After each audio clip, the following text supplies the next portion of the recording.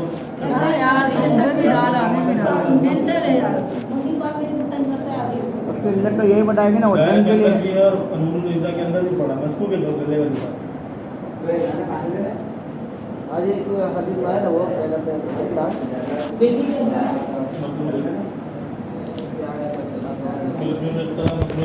مکروہ ہے، اس میں بھی غریب ہے، بتایا کہ جنگلی بلی ہو یا گھر کی بلی ہو۔